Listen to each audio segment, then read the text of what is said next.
Welcome to New Possibilities. I speak truth to power without fear. So I was on TikTok and I came across this disturbing story of police brutality in Memphis. So I went online and I did some research. This is a crazy situation. You had this brother, Tyre Nichols, an African-American man, 29 years old. He was stopped by the police as he was on his way home. He was less than 2 minutes. He was about 2 minutes away from his home, according to his mother. So the police stop him. They stop him for alleged reckless driving. He proceeds to flee from the vehicle. The police pursue him.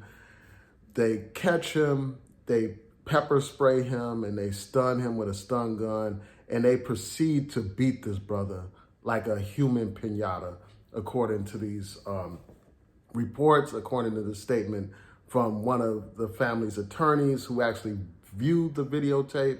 And the videotape has not been released to the public yet, but one of the attorneys described the police beating as very similar to the Rodney King incident. We all are very familiar with that infamous beating of Rodney King that was captured on video.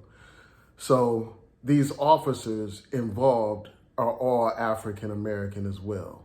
You know, all the officers that beat this brother, that literally killed this brother, are African American. And that speaks to another issue that has to be addressed. So the family, I'm sure they're going to be suing the police department if they have not already done so. They've met with the police. The police are saying that they're going to be transparent in this situation. You had the prosecutor's office saying that the video will be released, but they want to be sure that it doesn't interfere with the investigation. But they're going to release the video, and people are already protesting in the streets. And here we have another one of these horrific incidents of police brutality where another young black man is killed by the police. You know, here we go again. You know, this is happening all over the country. You know, black men are disproportionately targeted and brutalized and killed by the police. And here we have yet another example.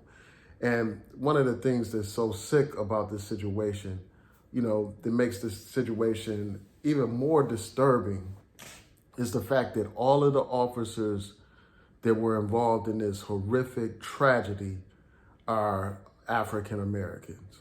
And they're saying that this brother was beat beyond recognition, you know, similar to, probably not to the same extent, but similar to what happened to Emmett Till when he was beaten and killed by white racists. But here you have black people participating in the oppression of other black people. And, you know, you often hear people talk about the need for us to have diversity in these police departments. And I think that there is some value in diversity in police departments. But if the policies aren't right, if the institutions are still the same and the people are given the same mentality through this institutionalized racism, it doesn't matter what color the officers are because they will have the same racist mentality as white officers. And we know, unfortunately, throughout history, some of our people had the same racist mentality as the white racists, because they have been programmed to view black people the same way that racist white people have been programmed to view black people, to view black people as dangerous, to view black people as inherently criminal, to view blackness as a badge of criminality. So they assume that black people are dangerous, and they operate under that assumption by pulling out guns first, by beating black people first, by exercising force first when it comes to black people. And that's what you have here, another tragedy, another situation where another young black man is killed by these police. And I'm sure there's going to be outrage when this video is released. There have already been protests in the street because the people have had enough. You know, they are tired of the same cycle of violence that's perpetrated against black communities, perpetrated not at the hands of, street gangs, but perpetrated at the hands of the very people who are supposed to protect and serve the community. And instead of protecting the community, they are harassing the community, they are racially profiling the community, they are brutalizing the community. And as far as I'm concerned, some of these black officers are nothing but overseers. To paraphrase, KRS-One, he has a song called Black Cop.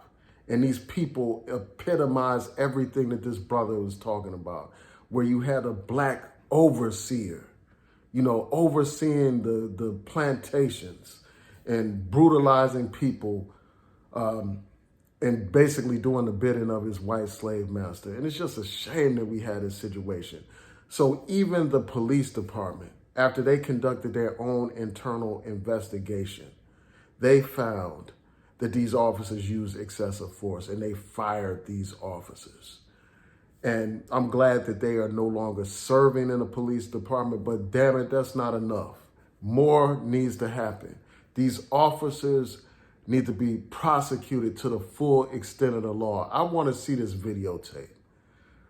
Of course, you need to have a thorough investigation, but if everything that these attorneys are saying true based on their viewing of this videotape, if all of that's true, these officers need to be prosecuted for their crimes. It's not enough for you to just get fired. You need to be prosecuted, and you need to serve time for taking this brother's life. And it's a damn shame that you have black officers who don't even value black lives. They view some black lives as dispensable, as disposable. And it looks like the police union is going to defend these officers and protect these officers. And that's one of the things that, undermines this whole talk of, about a few bad apples. That's one of the first things that people say when these incidents happen. It's a few bad apples. But if that's the case, why are these quote unquote few bad apples frequently defended by police departments and by the police union? So it looks like the union is poised to start defending these criminals, these killers. But at least the police department decided to fire them, so that is a step in the right direction, but that's not justice. Losing a job can't be compared to somebody losing their loved one. So those are my thoughts about this situation. Tell me what you think. I will continue to follow this story. And I'm really interested in hearing from you. What do you think it will take to finally end police brutality? It seems like no matter what happens, the police brutality continues. No matter who's, unfortunately, no matter who's in the White House, no matter who is, the mayors and all that kind of stuff, this stuff continues to happen. When I was like a long time ago, and I won't even date myself, I remember hearing about the Rodney King case and protesting in that situation, protesting against the police brutality then, way back then.